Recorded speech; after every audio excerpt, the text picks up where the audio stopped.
분들을 주님으로 환영합니다. 같이 묵도하심으로 예배를 시작하겠습니다.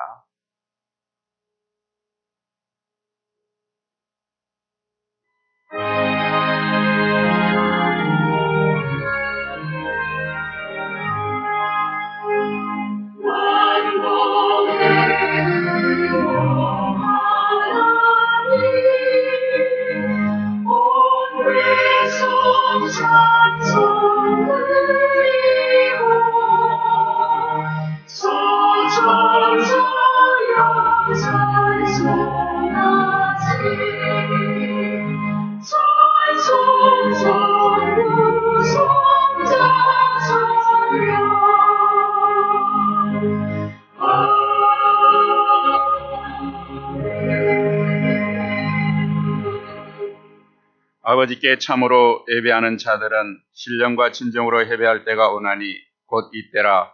아버지께서는 이렇게 자기에게 예배하는 자들을 찾으시니라. 하나님은 영이시니 예배하는 자가 신령과 진정으로 예배할지니라. 전능하신 하나님, 주님께서는 우리의 믿음에 성령님의 능력을 더하여 주십니다. 이제 우리가 이 예배를 통하여 성령님의 능력을 받아 마침내 영원한 기쁨에 이를 수 있도록 은혜를 베풀어 주시옵소서. 성령님을 보내어 주실 것을 약속하셨으며 지금도 영원히 사시며 다스리시는 우리 주 예수 그리스도의 이름, 예수님의 이름으로 기도드리옵니다. 아멘. 우리 다 같이 좋으신 하나님 찬양하겠습니다.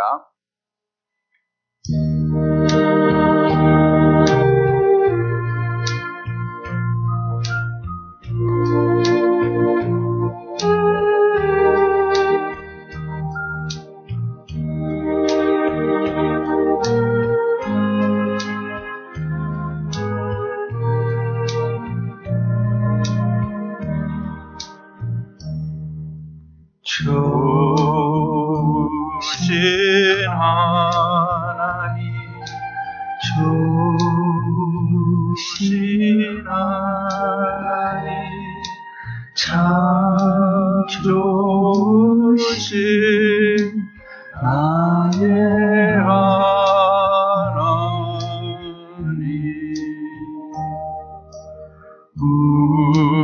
우리의 기도를 응답해 주시는 참 좋으신 나의 하나님,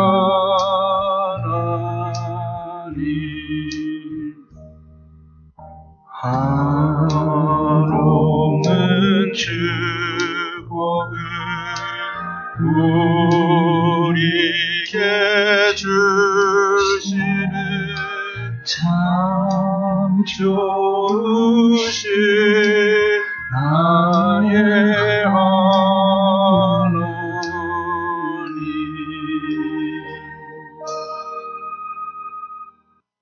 이 시간에는 우리 함께 예배를 위해서 고백의 기도를 한번 하겠습니다.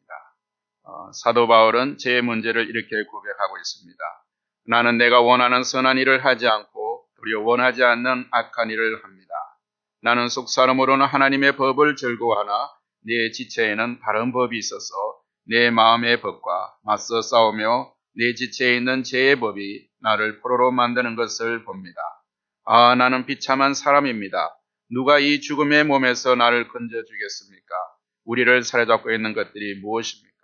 이 시간에 우리의 애통하는 마음으로, 간절한 마음으로 우리의 연약함을 들고 주님 앞으로 예배 전에 나가기를 원합니다. 우리 통성으로 우리 자신의 죄와 연약함을 고백하며 우리의 통성을 한번 기도하겠습니다. 사랑과 은혜가 많으신 아버지 하나님, 우리가 오늘 이 시간도 주님 앞에 예배 처소로 나왔습니다. 우리가 주님의 거룩한 성 앞에 나올 때에 우리 이 땅에서 죄그란 몸으로 우리가 더럽진 그 몸으로 주님 앞에 나오지 않게 도와주시고 거룩한 주님을 만나기 위해서 먼저 우리 자신을 돌아볼 수 있는 그런 시간 될 수 있도록 주님 은혜를 더해 주시기를 원합니다. 우리가 지난 한 주 동안 살아가면서 우리 주님께서 우리에게 말씀하셨던 그 말씀대로 살아가지 못하고 또한 주님 말씀대로 기도하지 못하고 또한 예수님을 믿는다고 하지만 우리의 생활의 순간순간마다 우리가 예수님을 의지하기보다는 우리 생각을 의지하고 우리의 인간의 방법을 의지하고 주님을 따르지 못했던 죄를 주님 용서하여 주시기를 원합니다. 날마다 우리 주님의 십자가의 보혈을 의지한다 하지만도 때로는 우리가 주님 우리의 삶을 통해서 그렇게 살아드리지 못함을 통해서 우리 주님을 다시 한번 십자가에 못 박는 그런 우리를 범했던 것들 우리가 다시 한번 우리가 생각하게 도와주시고 주님 앞에 회개합니다. 아버지 하나님 또한 우리가 형제를 사랑하라 했지만도 형제를 사랑하지 못했던 것들 우리가 이 모든 것들을 주님의 주님 앞에 회개하오니 이 시간 우리가 정한 마음으로 주님 앞에 설 수 있도록 도와주시고 이 시간 주님 앞에 나갈 때 주님이시오 우리 주님께서 십자가를 신 그 보배는 피로 말미암아 우리의 머리부터 발끝까지 깨끗이 씻어주심을 통해서 하나님의 어이로운 몸으로 주님 앞에 설 수 있게 도와주셔서 하나님께 진정으로 합당한 그런 예배가 될 수 있도록 주님께서 은혜 주시기를 간절히 바라고나며 예수 그리스도의 이름으로 기도드리옵나이다. 그러므로 이제 그리스도 예수 안에 있는 사람은 정죄를 받지 않습니다. 그것은 그리스도 예수 안에서 생명을 주시는 성령의 법이 죄와 사망의 법에서 여러분들을 해방시켰기 때문입니다. 그러므로 여러분들은 이제 예수 그리스도의 그런 보혈의 능력을 힘입어서 거룩한 하나님 앞에 나가서 합당하게 예배드릴 수 있는 그런 특권을 얻었습니다. 우리 이 시간 다 함께 우리가 주님 앞에 찬양과 경배를 올려드리겠습니다. 우리 찬송가 359장 예수가 함께 계시니 같이 찬양하겠습니다.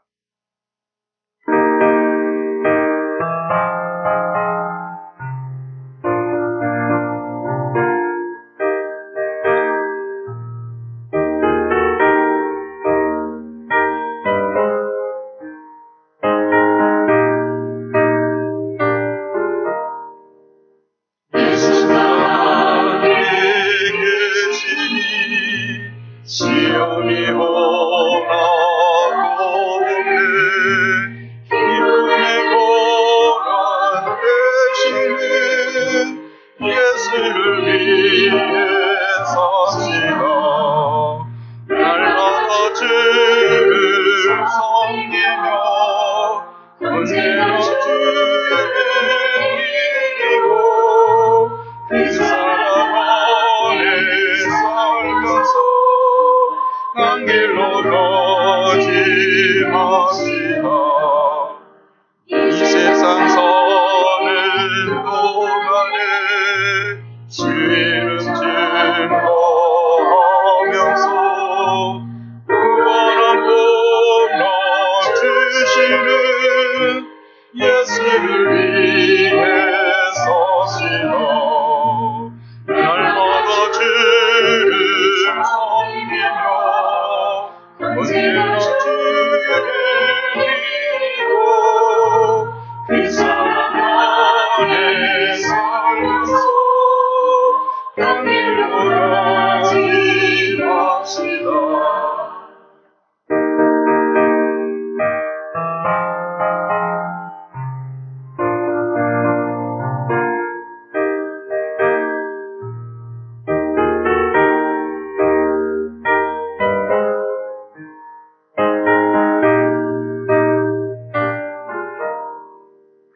이 세상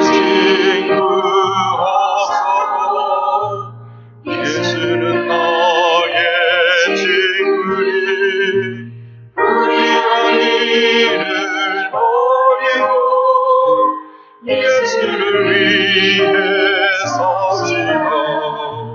날마다 주를 섬기며 언제나 주의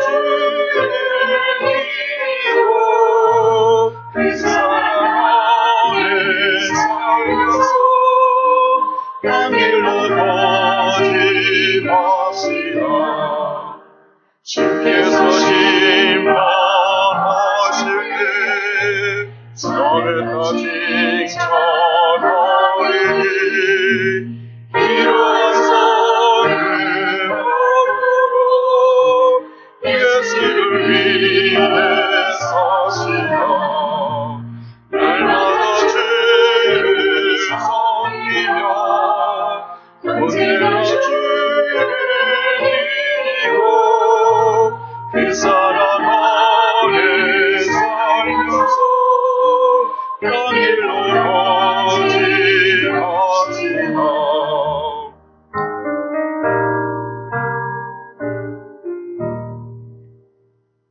아멘.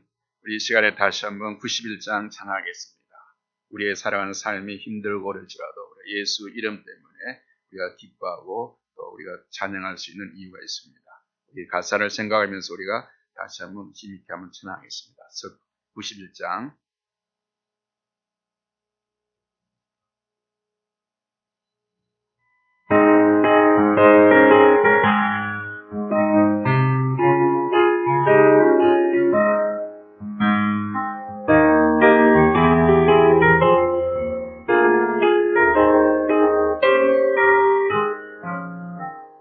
슬픈 마음 있는 사람 예수 이름 믿으며 영원토록 변함없는 기쁜 마음 얻으니 예수의 이름은 세상의 소망이요 예수의 이름은 천국의 기쁨일세 거룩하신 주의 이름 너의 방패 삼아라 환난 시험 당할 때에 주께 기도 드려라 예수의 이름은 세상의 소망이요 예수의 이름은 천국의 기쁨일세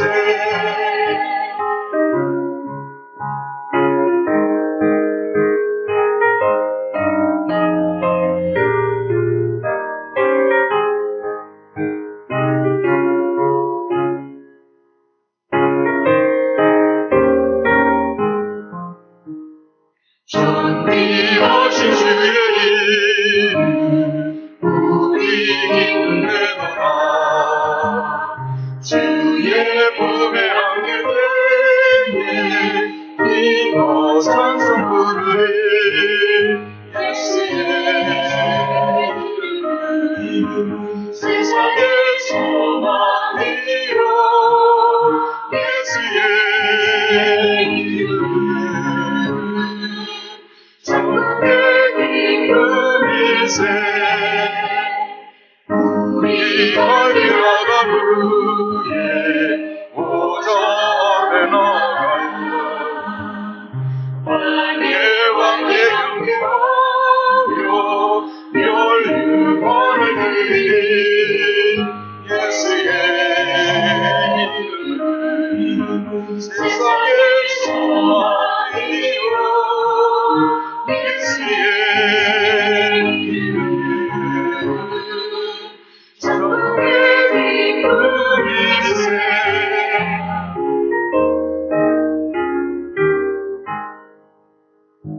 우리 이 시간에는 오늘 예배를 위해서 우리가 예배에 나올 때 우리가 예배는 바로 드림입니다.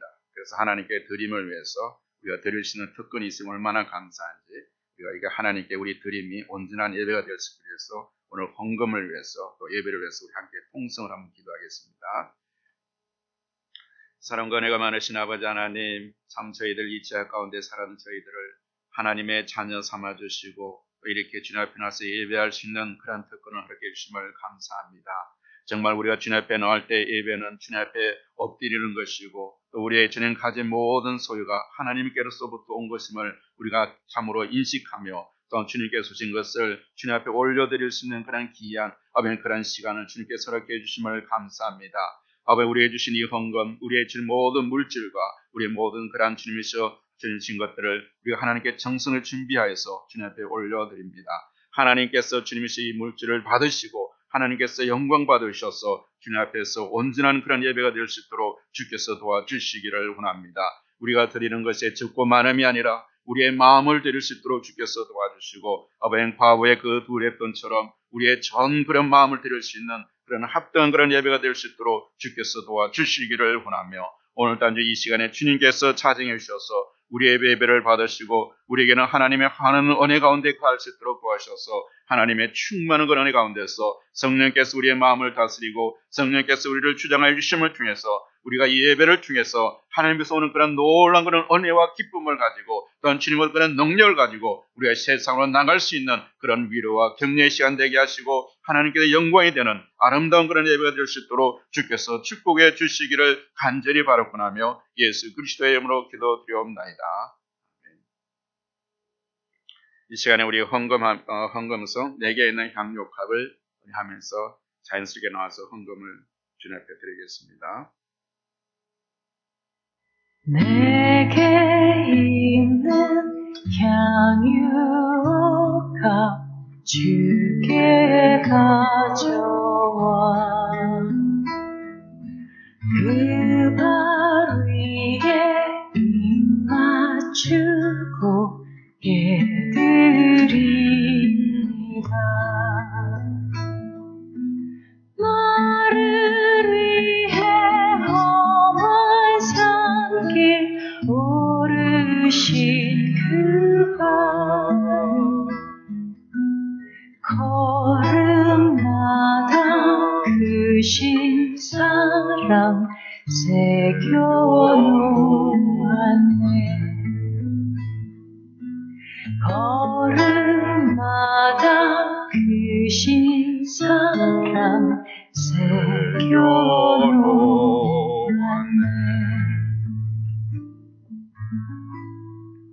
이 시간에 우리가 함께 또 우리 중보하는 그런 시간을 갖기를 원합니다. 우리 다 같이 또 우리 지금 함께 모여서 예배하지 못하지만 또 각 가정에서 우리가 정말 교회를 위해서 또 저희가 지금 미국과 한국의 그런 예배 회복을 위해서 한번 기도해 주시고 또 무엇보다 코로나19이 이제는 하루속히 정말 멈추어져서 정말 이제 다시 정상적으로 예배가 회복되고 또 경제 회복될 수 있도록 해서 우리 한번 이 시간에 예배를 위해서 또한 미국과 한국의 교회 예배 회복을 위해서 우리 한번 같이 통성을 한번 기도하겠습니다. 사랑과 은혜가 많으신 아버지 하나님, 이 시간에 함께 다시 한번 예배를 참으로 위해서 기도드립니다.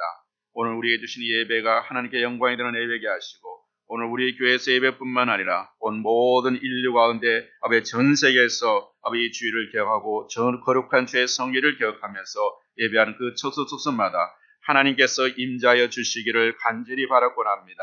또한 우리 주님 모든 교회 성도들이 또한 우리가 함께 모여서 이렇게 예배 드리지는 못하지만 우리 각 가정에서 주님 앞에 예배 드릴 때에 하나님 주의 성령께서 그 가정에 머물러 주시고 찬양주에 거해 주시고 말씀 가운데 거해 주심을 통해서 그곳에 모인 모든 사람들의 마음을 우리 주님께서 감동시켜 주시고 터치해 주심을 통해서 하나님의 깊은 그런 성령의 체험과 하나님의 깊은 임재 속에서 오늘 예배를 통해서 아버지 그들의 신의 심령 속에 아버지 어떤 모든 그런 아버지 어려움들이 아버지 해결되게 하시고 마음의 그런 병들이 치유되어지는 그런 역사가 나타나게 도와주시고 아버지 그의 마음의 쓴뿌리들이 제거되게 하시고 아버지 그래서 예배를 통해서 하나님을 만남을 통해서 아버지 영혼의 자유함을 느끼게 하시고 아버지 세상이 줄 수 없는 아버지 그런 기쁨을 소유할 수 있는 아버지 그런 시간 될 수 있도록 은혜 주시기를 원합니다. 아버지 특별히 또한 전 세계가 이 코로나19로 해서 주님 휩쓸어가는 그런 가운데 있습니다. 이래서 많은 우리 주변의 그런 상황들을 변화시켰지만 이제 주님이시여 이러한 것을 통해서 우리 주님께서 우리를 부르시는 마지막 때의 대재앙을 주님이시여 대비해서 아버지 우리에게 심판의 경고의 나팔로서 불러준 그런 주님의 그런 사랑의 음성을 듣게 도와주셔서 아버지 모든 인류가 주님 앞에 돌아올 수 있는 아버지 귀한 그런 아버지 그런 주님 기회가 될 수 있도록 주께서 도와주시기를 아버지 간절히 바라곤 합니다. 아버지 그래서 주님이시여 이러한 주님 예배를 통해서 아버지 영혼들이 구원받게 도와주시고 이제 또 나아가서는 더 이상 이제 코로나가 확산되지 않게 도와주시고 이제는 멈추게 도와주셔서 아버지 경제적으로나 아버지 또한 주님의 사람들의 그런 사회적 격리를 통해서 아버지 그런 소외했던 그런 인간 관계가 아버지 또한 주님 모든 교회 예배가 아버지 다시 한번 회복되어져서 이제 정상으로서 아버지 주님 앞에 예배드릴 수 있게 하시고 아버지 또한 경제도 회복되어짐을 통해서 일어나서 저 어려움당하는 사람들 하나님 산소를 생기지 않게 하시고 그들을 위로하시고 격려해 주셔서 하나님의 놀라운 은혜를 다시 한번 아버지 깨달아지는 그런 역사가 나타날 수 있도록 주께서 도와주시기를 아버지 간절히 바라곤 하며 예수 그리스도의 이름으로 기도드리옵나이다. 아멘. 우리 시간에 다 같이 한번 일어나서 우리 하나님 말씀을 우리가 보겠습니다. 하나님 말씀을 우리 빌립보서 1장 1절에서 2절 말씀 2절인데 합독하겠습니다. 천천히. 그리스도 예수의 종 바울과 디모데는 그리스도 예수 안에서 빌립보에 사는 모든 성도와 또는 감독들과 집사들에게 편지하노니 하나님 우리 아버지와 주 예수 그리스도에게로서 은혜와 평강이 너에게 있을지어다. 아멘. 다 같이 앉아주시기 바랍니다. 우리 먼 발치에 있지만도 하나님의 은혜와 평강이 여러분에 있기를 원합니다. 한번 우리가 큰 소리로 한번 우리 서로 인사하겠습니다. 예, 참 요번 우리 주변이 지난 몇 개월 동안 우리 코로나19이 바로 전 세계를 아마 쓰나미처럼 아마 휩쓸었습니다. 그래서 많은 사람들이 이거 예비하지 않았고 기대하지 않았기 때문에 너무 당황스럽고 또 많은 사람들이 참 고통 중에 있는 줄 믿습니다. 자, 그래서 미국의 주요 뉴스들은 바로 지난 몇 달 동안 여러 가지 그런 뉴스들을 많이 우리에게 퍼뜨렸습니다. 처음에는 이제 중국이 곧 망할 것처럼 중국이 너무나 그렇게 중국에서 발생했던 그런 코로나 때문에 바로 중국에 이제 많은 사람 확진자가 나오고 사람이 죽어나는 것을 통해서 저 중국이 좀 온전할 것인가 할 정도로 중국의 막 위기설을 이야기했습니다. 그러다가 또 그거 중국이 좀 그렇게 하는 가운데서 한국으로 전해서 이제 한국이 위험하다고 또 막 전 세계가 막 떠들었습니다. 한국이 위험하다고. 그러다 그 한국이 또 지나가니까 이제 한국에서 어느 유럽으로 가서 이제 이탈리아가 정말 사람들이 너무 많이 죽어나고 있다. 이탈리아는 뭐 모든 것이 셧다운 됐다. 이제는 뭐 이탈리아는 가망이 없다 할 정도로 막 그런 이탈리아에 대해서 이야기하고 또 많은 사람들이 죽어가는 그런 가운데 있습니다. 그와 동시에 또 스페인도 이제 위험하다. 그러면서 막 전 세계 그렇게 막 떠들었습니다. 그 중동에서는 이제 이란이 그렇게 막 이란 부통령까지 막 감염되어지고 정부 고관들이면 장관들이면 감염되어지고 이런 의미를 통해서 이란도 위험하다 이렇게 이야기했습니다. 그러나 여러분 지금은 결과적으로 보면 어떻게 됐습니까? 가장 큰 피해를 입은 나라가 미국입니다. 미국의 그 통계상을 보니까 지금 미국은 100만이 넘었어요. 100만이 넘고 죽은 사망자 수도 지금 6만 5천 명, 그 이상 더 많아요. 하여튼 그만치 많은 사람이 나왔어요. 자, 그만치 죽은 사람도 많이 훌쩍 되는 단연 전 세계로 보니까 선두입니다. 뭐 1, 2와 1위 그 선두 사이가 엄청난 간격이 있어요. 지금 뭐 이탈리아나 미국 사이는 엄청난 간격이 있다. 그만큼 지금 미국이 엄청나게 어렵게 되었습니다. 여러분 물론 우리가 매스컴에서 보여주는 바로 그런 숫자 통계가 우리 의심되기도 합니다. 매스컴은. 이러한 상황에서 우리 일부 주에서는 이제는 이러한 상황이 호전되지 않은 것 같은데도 그러고 또 계속 확전되는 가운데서도 일부 주에서는 stay at home을 해제시키고 있습니다. 지금 텍사스도 이제 일단 stay at home을 expire 시켰죠. 그렇다고 그것이 호전된 것이 아닙니다. expire 시켰어요. 그래서 이제는 비즈니스를 리오픈한다. 그래가지고 뭐 오픈하는 그런 것들 그거는 디클레이션 했어요. 했지만도 그렇지만 어떤 그런 그 규정을 줬어요. 그 조심스럽게 모여라는 거죠. 교회는 어떤 지침서가 내려와서 오늘 때는 이런 식으로 모여라 이렇게 나오는데 어떤지 간에 미국의 입장에서는 확장자가 계속 늘어나고 힘들어하지만도 그럼에도 불구하고 이 경제적인 문제도 관과할 수 없는 문제이기 때문에 결국은 미국의 입장에서는 두 마리 토끼를 한꺼번에 잡아야 될 그런 위기에 처해 있는 거예요. 어느 한 가지도 포기할 수 없는 거거든요. 결국은 경제적 문제도 포기했다가는 이런 세계적 공황까지 오게 되고 또 많은 사람들이 수렵되면 그것이 그 여파가 엄청나게 사회적인 그런 어려움을 오기 때문에 결국 미국 입장에는 힘들지만 두 마리의 토끼를 잡아야 할 그런 상황 가운데서 이런 조심스럽게 이제 리오픈을 시켰습니다. 여러분 우리가 이런 지난 몇 개월을 바라보면서 이런 우리 주변의 상황은 참으로 우리를 당황스럽게 합니다. 그리고 대중매체들이 대중을 향해서 쏟아내는 소식들은 너무나 우리에게 이렇게 어려운 그런 순간 어떤 기쁜 소식보다도 어떤 우리에게 당황스럽게 만들고 우리에게 슬프게 만들고 우리를 더 좌절시키고 우리를 힘들게 만드는 어떤 그런 소식들이 많이 합니다. 또 우리 사람들은 이 숫자의 그런 강이기 때문에 그 숫자를 바라보면서 우리를 두려워하게 만듭니다. 사회적 통계성이들은.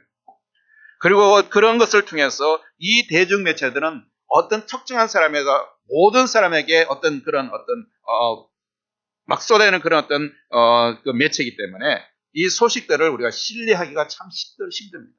신뢰 잃어버린 지 오래됐습니다. 그래서 우리에게 들려오는 소식들이 자신들과 상관없는 그런 소음처럼 들어올 때마다 많은 그런 소식들이 오고 뭐 여러 가지 왔지만 그것이 내 마음에서 부딪히지 않기 때문에 저것을 과연 신뢰할까? 이런 신뢰성을 잃어버리기 때문에 우리의 마음속에서 바로 그것을 잘 고쳤지 않습니다.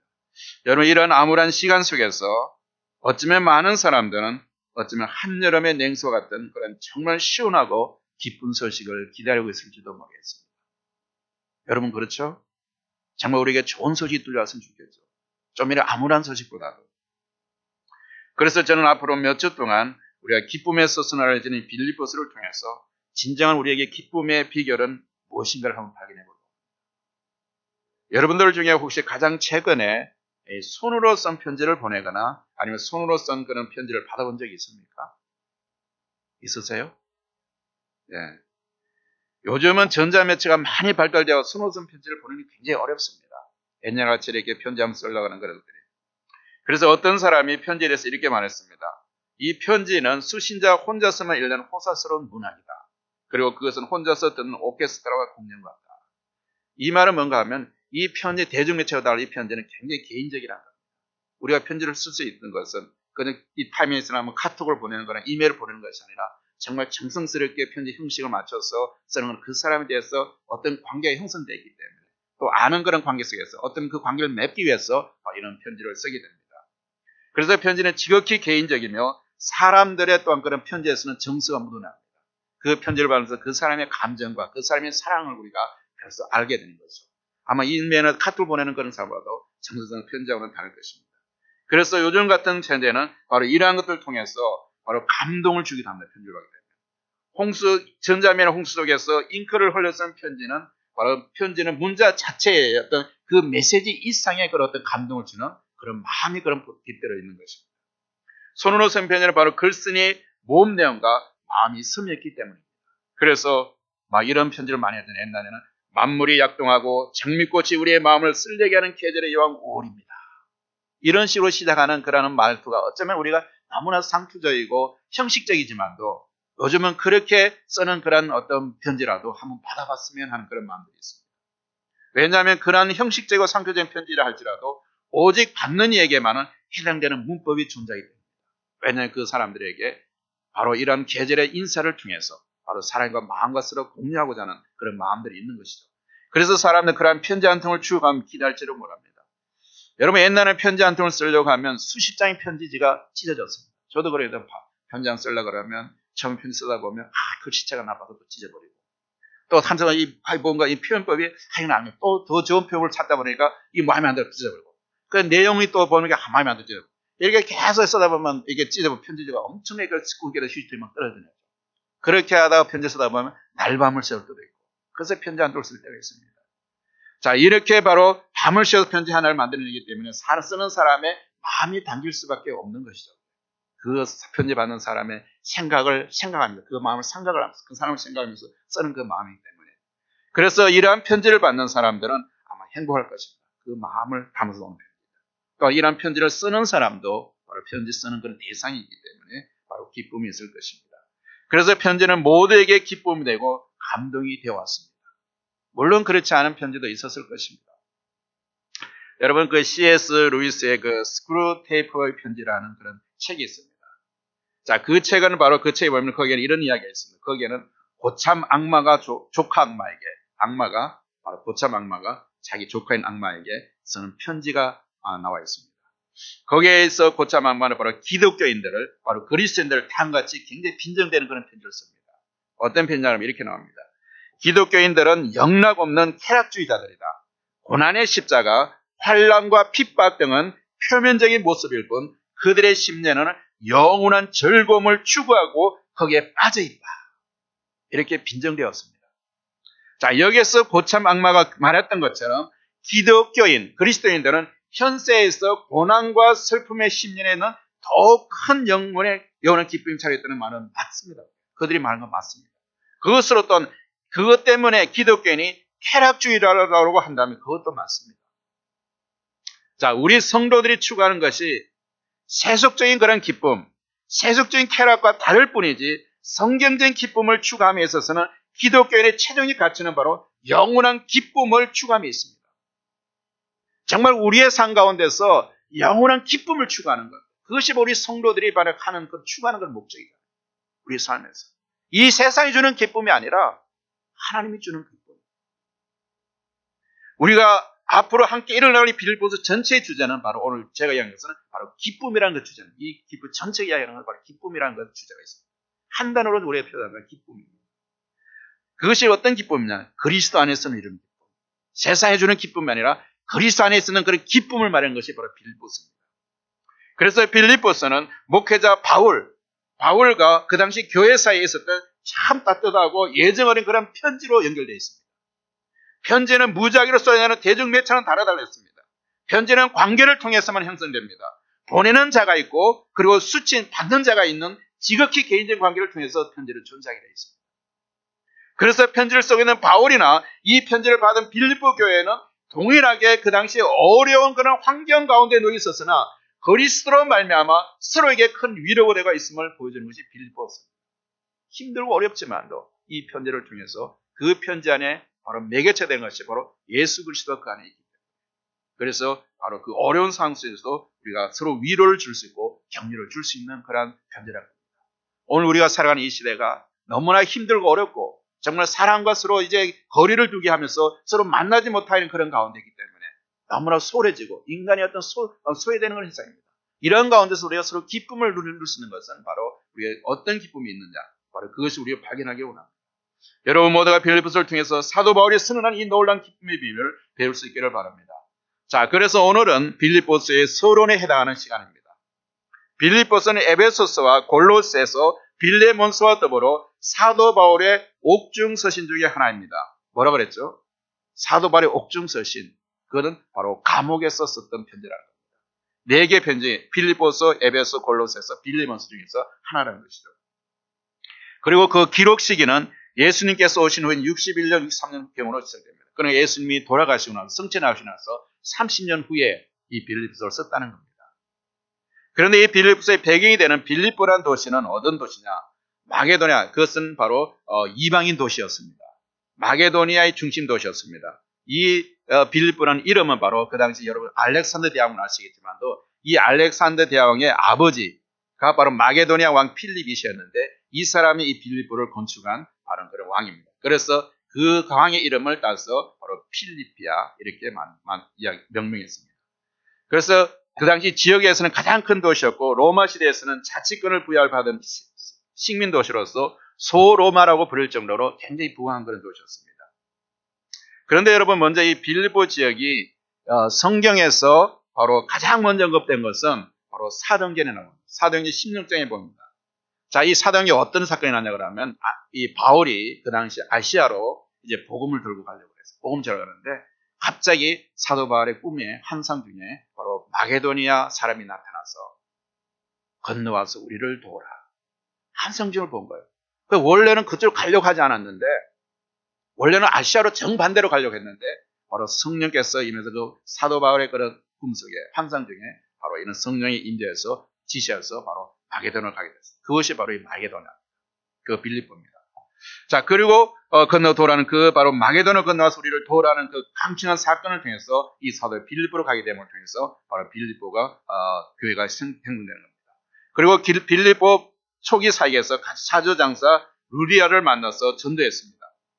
그래서 성령의 인도하심을 받고 전혀 보지 못하는 그런 이방인 나라 유럽 최초에 있는 그런 마게도나 갔는데 뭐 아무도 아는 사람이 없을 거 아니었어요. 그런데 거기서 유리 자주장사 루디아라는 사람, 그 여인을 만났어요. 아마 그 당시 굉장히 부자였던 것 같아요. 하나님께 그런 사람을 만나게 해주신 거예요. 만나기 위해서 그 사람을 전도했고 그 사람을 전도한 속에서 바로 그 사람 집에서 이제 예배를 드릴 수 있는 그런 것이 되었어요. 그리고 또한 어떤 사건이 일어났습니까? 바로 그리고 또한 동력자들, 즉 옥중 간수와 그 집 사람들이 복음을 전했습니다. 바울과 실라가 거기서 가서 있다가 사람들이 해서 감옥에 갇혔어요. 감옥에 갇혔는데 이제는 아무 죄도 없잖아요. 예수 믿는 것 때문에 갇혔는데 그 감옥에서 어떤 사건이 있어요? 바울과 실라가 찬송을 했어요. 찬송을 하다 보니까 막 갑자기 그 찬송에서 옥문이 열리고 이 쇠사슬이면 끊기고 이런 기적적인 역사가 나타나는 거예요. 성령이 함께 하시면 이런 역사가 나타나는 거예요. 그렇게 역사가 나타나니까 이제는 이 간수가 보니까 와서 보니까 옥문이 열려 있으니까 이제는 뭐 죄수 다 도망간 줄 알고 자기가 자결하려고 그런 거예요. 간수가 그 죄수를 지키지 못하면 자기가 죽을 것 되니까 자결하려고 할 때에 이 바울과 실라가 도망가지 않고 착고가 다 풀리고 옥문이 열렸지만 거기서 있었던 거예요. 그러면서 멈추라. 그렇게 했더니 이 사람이 감동을 받고 선생님 내가 어떻게 구원받겠습니까? 그래서 이 바울 이 사람들의 온 그 간수가 자기 집으로 다 데려가서 이 바울과 실라를 잘 대접한 거예요. 대접하고 나서 거기에서 바로 그 모든 식구들을 모아놓고 예수 복음을 전해서 그 빌립보에 있는 간수가 모두 복음을 듣고 예수를 믿게 된 거예요. 이 사람들이 바로 그 당시 빌립보 교회의 루디아와 이런 사람들이 바로 초대교회 빌립보 교회 멤버가 된 거예요. 자, 그래서 바로 이런 특별한 간수를 구원을 받게 하신 것이 바로 하나님의 특별한 언어를 받은 그런 거예요. 어쩌면 빌립보 교회는 특별한 그런 하나님의 성령의 역사와 특별한 하나님의 언어 가운데서 바로 빌립보, 바로 그 당시 유럽의 최초로 바로 유럽에 세워진 교회였다. 이러한 특별한 하나님의 은혜가 있는 빌립보서의 가장 크던 주제가 그러니까 바로 기쁨입니다. 기쁨. 그래서 전체가 4장밖에 안 되는 빌립보서의 짧은 구절 속에 기쁨이나 기뻐하는 단어가 무려 16번이나 나옵니다. 그래서 빌립보서를 기쁨의 서신, 기쁨의 편지라고 부르고 있습니다.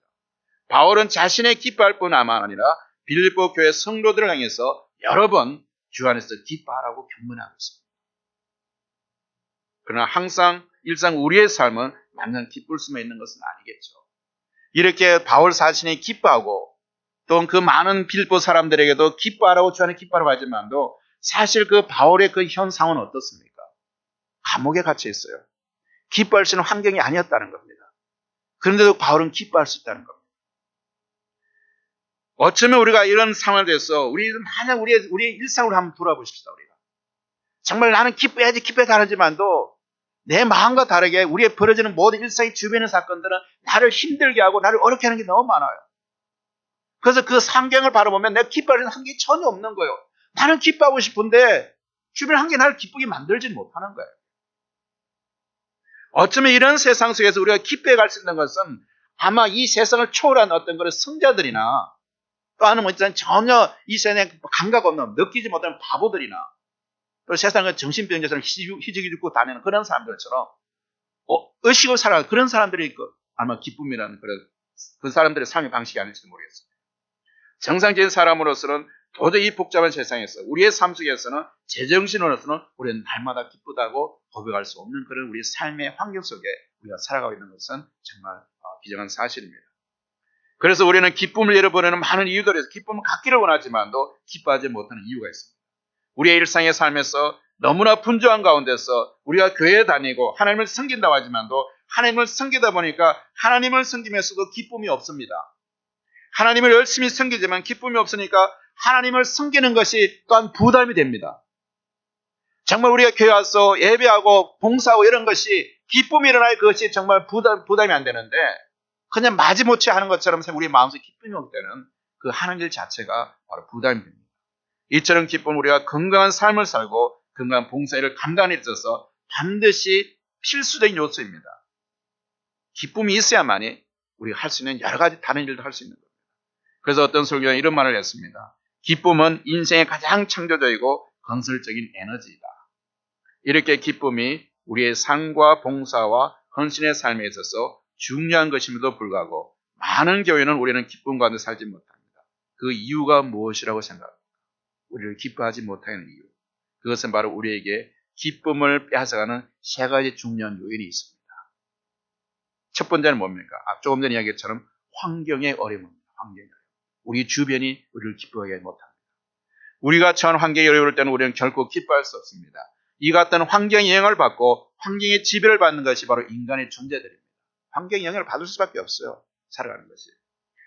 우리가 가정에 문제가 있습니다. 경제적인 어려움이 있습니다. 우리 자신이나 가족이 진학과 진로와 직장과 앞으로 사업에 있어서 여러 가지 문제 가운데 휩싸이기 때문에 그 문제를 바라보니까 우리가 기뻐할 수 없는 겁니다. 그것이 우리의 기쁨을 뺏어가는 하나의 요인이 된 겁니다. 그때 우리가 어떻게 기뻐할 수 있겠습니까? 두 번째는 바로 인간관계의 어려움이 있습니다.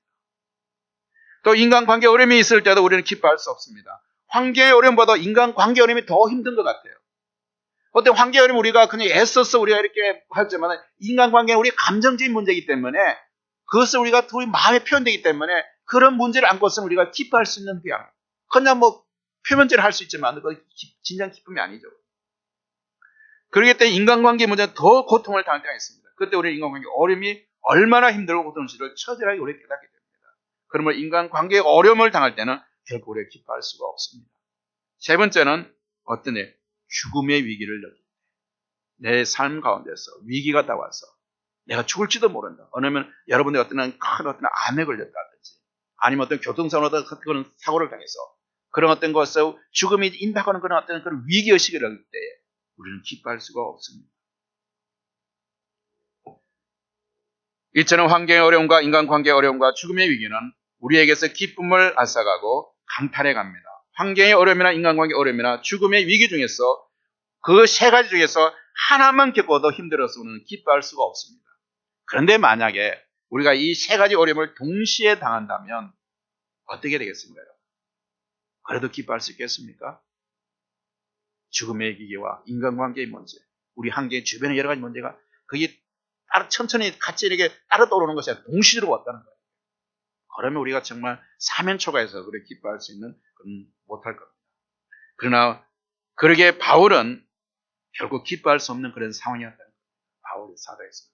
왜냐하면 그는 지금 세 가지 어려움을 동시에 당하고 있기 때문에 바울은 지금 환경의 어려움과 인간관계의 어려움과 죽음의 위기에直面해 있습니다. 지금 바울이처럼 환경은 참으로 어렵고 고통스럽고 괴로운 환경입니다. 좌절하고 낙심하고 절망을 습게 오는 그런 환경입니다. 바울은 아무런 죄도 없이 단지 예수 그리스도의 복음을 전한다는 한 가지 이유로 지금 로마 감옥에 중죄수로 바로 갇혀 있습니다.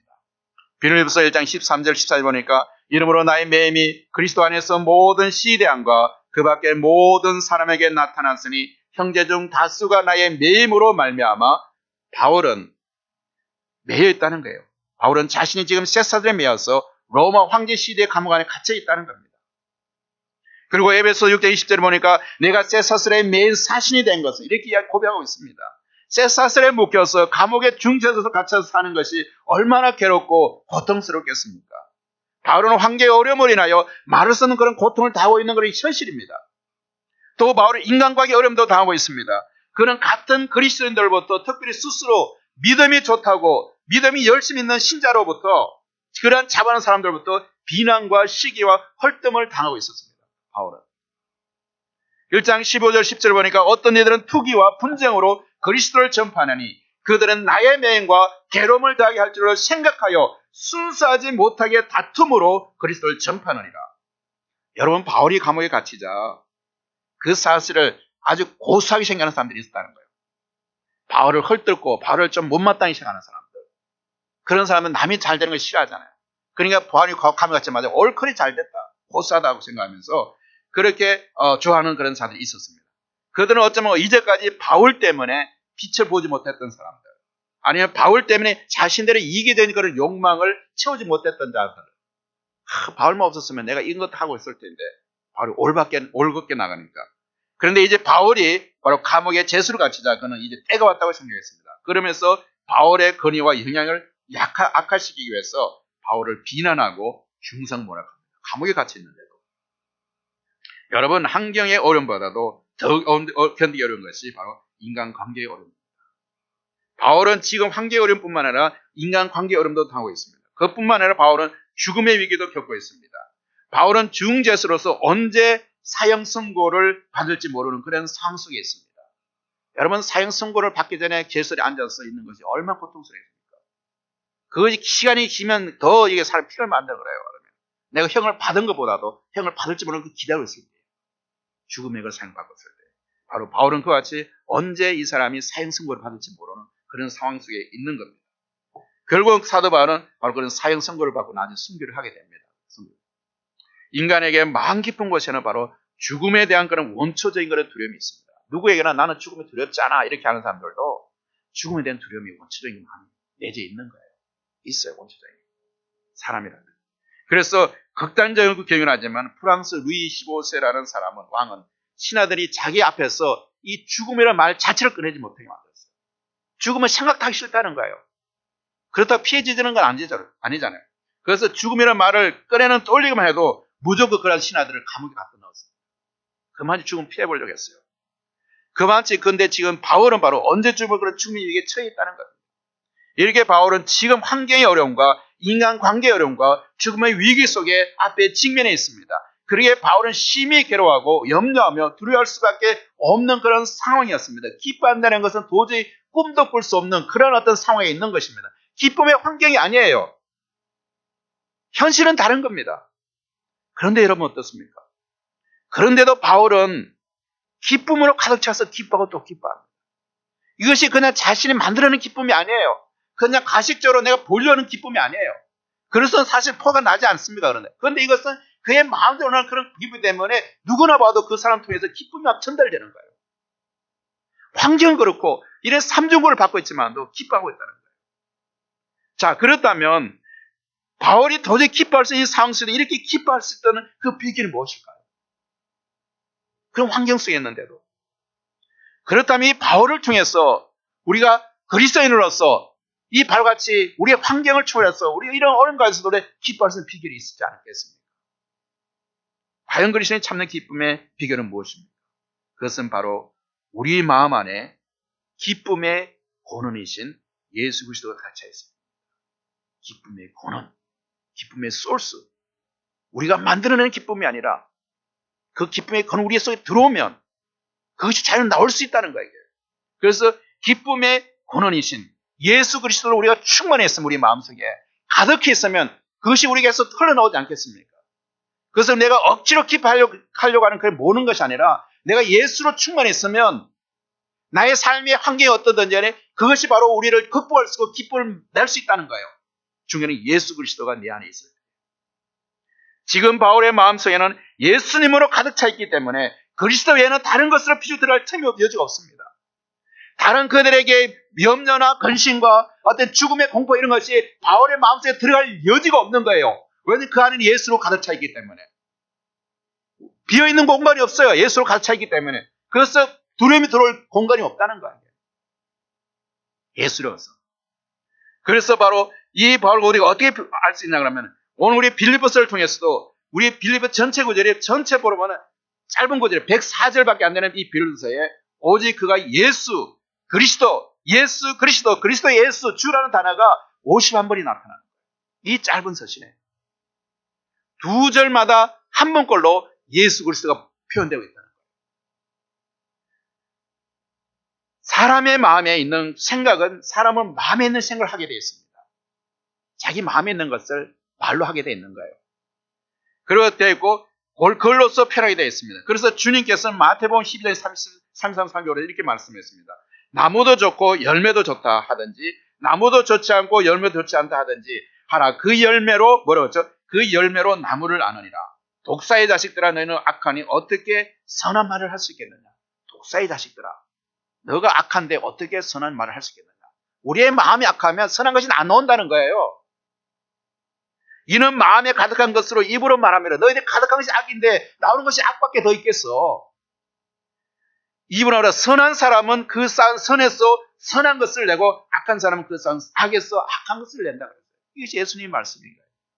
따라서 바울이 빌립보서 쓰면서 계속적으로 주님 대해서 말한다는 것은 바로 그 바울의 마음속에 누구로 예수로 가득 차 있기 때문에 예수로 충만했기 때문에 계속 썰클로 표현하고 그걸 말로서 계속 반복해 나오는 거예요. 바울의 마음속에 기쁨의 근원 되시는 예수 그리스도로 가득 차 있기에 그가 바로 비록 도저히 기뻐할 수 있는 그런 환경의 어려움과 인간의 어려움과 죽음의 위기를 3주로 당했지만 그는 이런 어려움이 그로부터 참된 기쁨을 결국 뺏어갈 수 있습니다. 그 안에 예수로 충만합니다. 여러분 우리가 기독교 우리 한국의 역사에 보면 예수 천당으로 유명한 한 목사님 계셨습니다. 우리가 최건능 목사님 그러는데 이 최건능 목사님 물론 최봉승 목사님은 바로 그 당시 일본의 신사 참배를 앞장서서 반대하다가 1939년도 바로 평양 징절소에 걸려서 참혹한 고문을 당했습니다. 그 당시 일본 그 순사들이 얼마나 고문이 심했으면 기절하면 또 찬물을 깨어서 또 깨어나서 또 고문하고 또 완전 또 찬물을 깨어나서 또 깨어나서 또 고문하고 계속 이렇게 그거 연달아 고문을 했습니다. 그분이 이런 고문을 6년 동안 감옥에서 계속 6년 동안 1년도 아니고 하루 이틀도 아니고 1년 동안 6년 동안 이런 고문을 계속 당했습니다. 한 분은 고문을 심하게만 할수록 바로 이 세운 사람이 이런 찬양을 예수 사랑하시면 고문하면 할수록 그 어려운 순간에 바로 예수 사랑. 그래서 그 큰 소리 불렀습니다. 그러니까 그 감옥에서 모든 사람들이 하도 이 찬양을 만들어서 이 찬양을 모르는 사람이 없을 정도로 그렇게 찬양을 거예요. 하루는 간수가 몽둥이로 최 목사님을 막 때립니다. 얼마나 그 심하게 때립니까? 막 때리니까 최 목사님 매들 맞을 때마다 이렇게 해요. 예수 친다. 예수 친다. 한 대 맞을 때마다 예수 친다. 또 한 대 때리면 예수 친다. 한 대부터 했더니까 하도 간수 나들이랑 막 매를 멈춰 막 야단을 칩니다. 좀 시끄럽거니 왜 그렇게 시끄럽게 그러냐고 하니까 그때 최 목사님이 이렇게 말합니다. 나는 머리끝에서부터 발끝까지 예수로 꽉 차 있어서 나를 때리면 예수가 나올 수밖에 없어. 때리면 나는 예수밖에 나올 수 없어. 이렇게 이야기했습니다. 최 목사님은 그 후에 병 때문에 풀려나왔지만 그분은 끝내 회복하지 못하고 주님의 부름을 받았습니다. 감옥에서 나온 지 4일 만에 바로 1944년 4월 25일 날 오후 1시에 가족과 평양 산정인 교회 성도들이 지켜보는 가운데서 이렇게 주님 품에 안겼습니다. 그때 마지막 낙이 많이 일어납니다. 하늘에서 전보가 왔구나. 하늘에서 소식이 왔구나. 하늘에서 전보가 왔구나. 나를 오라고 하신다. 부디 승리하시오. 이렇게 마지막 말을 남기고 주님의 품에 안겼습니다. 하늘에서 소식이 왔다. 얼마나 죽음을 두려워하지 않고 그냥 하나님께 나를 부르시는 그런 어떤 하나님 기쁨의 소식을 갈 수 있다는 겁니다. 어쩌면 주기철 목사님 숨겨진 4일 후에 이 최 목사님은 돌아가셨습니다. 최봉성 목사님은 바울처럼 바로 예수로 충만해 있었습니다. 예수에는 다른 말을 할 수가 없었던 거예요. 그래서 어떤 고난도 바로 그 예수를 대신할 수가 없었습니다. 유명한 작곡가 하이든에게 어떤 사람이 이런 질문을 했습니다. 선생님의 음악에 기쁨으로 가득 차 있는 이유는 무엇입니까? 그러자 하이든이 이렇게 대답했습니다. 주님께서 내 가슴속에 폭발하는 기쁨을 주셨고 또 그분께서 내 편을 움직이고 계시는데 어떻게 내가 기뻐하지 않을 수가 있습니까? 내 음악이 어떻게 기쁨을 말하지 않을 수 있습니까? 이렇게 이야기했습니다. 한국에서 아주 유명한 훌륭한 그런 예승만 신이신 숙명이 자매님이 있습니다. 그 자매는 말 한마디 할 때마다 온몸을 뒤틀면서 힘들게 몇 마디 말을 합니다. 그런 자매가 많은 사람들 앞에서 간증을 합니다. 숙명이 자매는 사지를 뒤틀면서 잘 나오지 않는 말로서 이런 말을 합니다. 주 안에서 항상 기뻐하라. 내가 다시 말하노니 기뻐하라고 고면하고 있습니다. 과연 사지 마비된 숙명이 시인이 내승만이 그분이 기뻐할 수 있는 환경이겠습니까? 근데 그 안에 예수로 가득 차 있기 때문에 그는 그 환경을 보다도 바로 기뻐할 수 있었습니다. 사랑하는 성도 여러분, 왜 우리는 기뻐하며 살지 못합니까? 왜 우리는 자주 염려하고 걱정하며 살고 있습니까? 왜 그렇게 자주 슬퍼하고 두려워하고 찾으라고 낙심합니까? 우리 마음을 세상적인 것으로 가득 채워 있기 때문에 예수로 채워지지 못하고 세상적으로 우리는 참되고 영원한 기쁨이신 바로 예수로도 우리의 마음을 온전히 채우지 못하고 세상에는 돈이나 지위, 명예, 성공과 건강, 행복, 안락함 등 편리함 때문에 원래 많은 사람들이 이 편리함 그리고 행복감을 얻고 그리고 또한 건강에 대해서 많은 사람이 건강에 관심이 많은 거예요. 그러니까 건강에 그것이 안에 자기 우상이 있는 사람들이 있어요. 물론 우리의 건강을 지켜야 되겠죠. 건강해야 됩니다. 그러나 우리는 너무 건강에 우리가 다른 예수님보다 건강이 너무 산 그것도 우상이 되는 거예요. 이런 것으로 우리의 마음을 채우기 때문에 우리 이것이 사라지면 우리는 계속 기쁨은 우리에게 올 수가 없는 겁니다. 세상적인 것으로 우리의 마음을 가득 채우며 살기 때문입니다. 기쁨의 근원이신 예수님께서 들어오실 공간이 없기 때문입니다. 그래서 우리는 주님께서 주시는 참된 기쁨을 알지 못합니다. 이 세상에 있는 것들로부터 기쁨을 구하며 살고 있습니다. 그러나 이 세상에 있는 모든 것들이 정말 우리에게 참된 기쁨을 줄 수 있을까요? 우리가 돈을 쫓아가면 그 돈이 우리에게 행복을 줄 수 있을 것 같습니까? 돈이 사라지면 어떻게 합니까? 그것은 이 세상에 영원한 것이 되지 못하기 때문에 그것이 사라지면 우리도 결국은 사라질 수밖에 없다. 그렇기 때문에 우리 그러한 것에 우리의 기쁨을 둘 수가 없고 우리 행복의 근을 둘 수는 안 되는 믿음의 근을 두면 안 된다는 겁니다. 영원한 것은 그러나 우리가 우리의 영원한 피난처이시며 반석이시며 기쁨이신 예수 그리스도를 충만할 때 예수님은 우리의 기쁨의 근원으로 살고 살 때 우리는 세상에 도저히 줄 수도 없고 알 수도 없고 참되고 영원한 기쁨을 우리가 얻게 되고 누리게 됩니다. 어떤 환경과 상실에서 주님께 주는 기쁨의 은혜를 마음껏 누리며 사는 여러분들이 되기를 바랍니다. 예수님이 이 땅에서 삶은 기쁨의 행진이었습니다. 예수님께 이 땅에 오시는 것이 우리는 고난의 행진을 하신 겁니다. 십자가를 지고 가는 것이 힘들고 어려운 고난이었지만도 예수님은 그 십자가의 생활은 그 고난의 행진이었어요. 여러분 예수님이 이 땅에 오실 때에 하늘에서 이 세상에 땅에 있는 사람이 기쁨만 가운데서 이 땅에 예수님 탄생하셨어요. 그리고 십자가의 고난도 기쁨의 행진으로 바꾸시면서 많은 사람들에게 웃음을 주고 많은 사람에게 치유와 회복을 주고 행복을 주고 기쁨의 행진을 하신 거예요. 그리고 마지막 떠날 때 제자들에게는 내가 내게 기쁨을 주고 떠나라. 예수님의 행진은 고난의 행진이 아니라 기쁨의 행진이었어요. 그렇다면 우리가 예수님을 따르는 우리도 그와 같이 예수님의 행진의 고난의 행진이 아니라 기쁨의 행진을 따라가야 됩니다. 요한복음 15장 17절 이렇게 말합니다. 내가 이것을 너에게 이르면 내 기쁨이 너희 안에 있어 너희 기쁨을 충만하게 하려 합니다. 주 예수님께서 마태복음 28장에서 모든 민족 복음을 위해서 우리에게 지상명령을 주셨다면 그 명령을 매일의 삶에서 구체적으로 이루는 것은 바로 기쁨의 명령입니다. 기뻐하라. 우리 주님 매일의 삶 속에서 이루어야 할 주님의 지상 명령입니다. 제 모든 영을 구하는 것보다 우리의 삶을 통해서 우리의 기쁨을 전파할 때에 많은 사람들이 우리의 보험을 통해서 우리의 기뻐하는 모습을 통해서 그들이 예수를 믿게 되는, 그래서 이것이 바로 지상 우리의 삶을 통해서 전가하는 겁니다. 로버트 스와츠라는 사람이 웰컴 투 지구배는 책에서 이렇게 말했습니다. 여러분, 물잔에 떨어진 잉크 한 방울처럼 우리 각자는 세상 전체 식조를 바꿀 수 있다. 물이 많지만 그 중에 작은 한 방울에 잉크가 떨어지면 그 모든 유리장에 있는 물이 변화되는 것처럼, 여러분이 보력 작은 그런 한 물이처럼 예수 그리스도가 여러분 안에 있다면 여러분이 세상을 변화시킬 수 있는 그런 여러분의 그런 바로 잠재를 갖고 있는 사람들입니다. 비록 산꼭대기에서 혼자 살고 있는 사람이라도 기쁨의 느낌을 만들어냄으로써 다른 이들이 기쁨을 느끼는데 도움을 주는 파동을 만들어냅니다. 여러분, 모든 물질은 저마다 고유의 파동이 있습니다. 낙과 철, 물과 수정의 파동이 다릅니다. 사람도 저마다 다른 특유의 파동이 있습니다. 여러분, 어떤 사람이 그 방에 들어오면 서늘한 그런 기분을 느끼는 사람들이 있어요. 그러나 또 어떤 사람은 들어오면 따뜻한 온기를 느끼는 사람들이 있는 거예요. 그만큼 그 사람의 삶 모습을 통해 사람들에게 바로 그런 파동을 전달하는 거예요. 기쁨을 전하는 사람이냐, 아니면 서늘한 감정을 나타내는 그런 사람이 될 것인지, 그래서 여러분들이 만들어야 되는 거예요. 미국의 어느 도시를 여행하던 사람이 어느 주일이 되어 예배를 드리기 위해서 교통경찰에게 교회를 좀 가르쳐 달라고 했습니다. 그랬더니 그 경찰은 멀리 보이는 한 교회를 가르쳐 주었습니다. 그 여행객이 그 교회를 가는 도중에 몇 개의 교회를 지나치게 되었습니다. 그래서 예배를 드리고 나오면서 그 교통경찰에게 가서 다시 물었습니다. 아니, 여기에도 가까운 데 교회가 있는데 왜 저렇게 멀리 있는 교회를 가르쳐 주었습니까?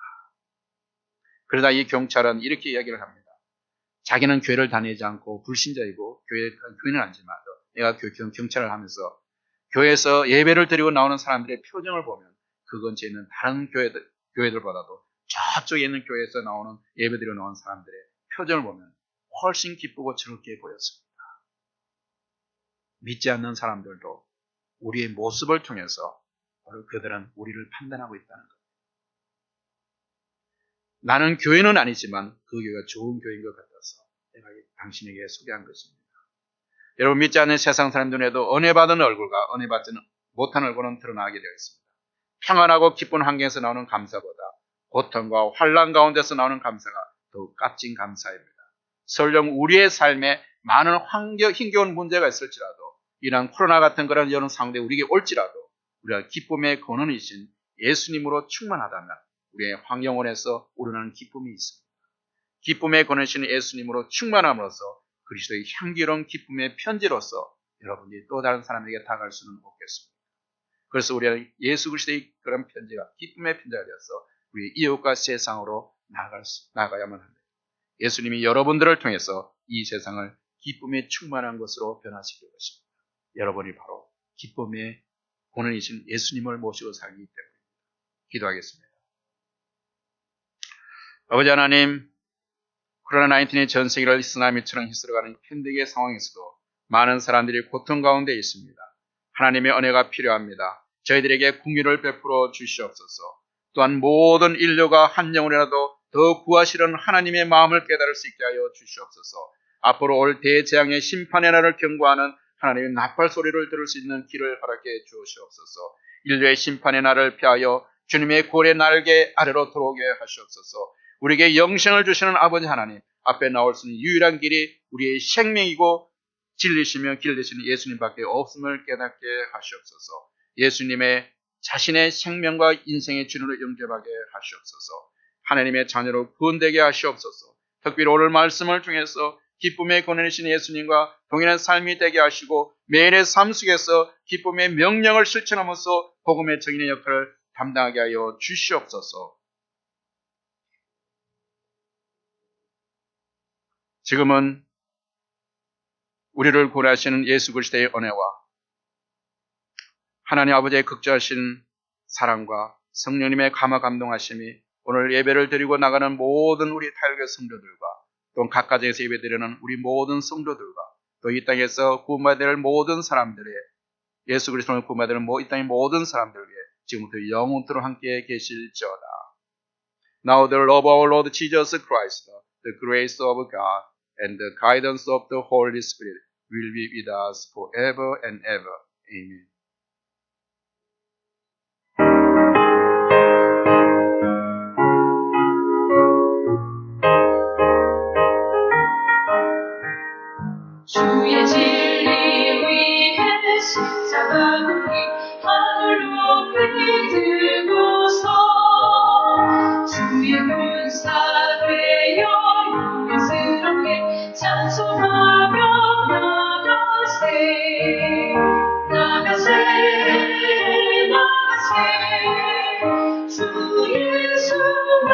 위하여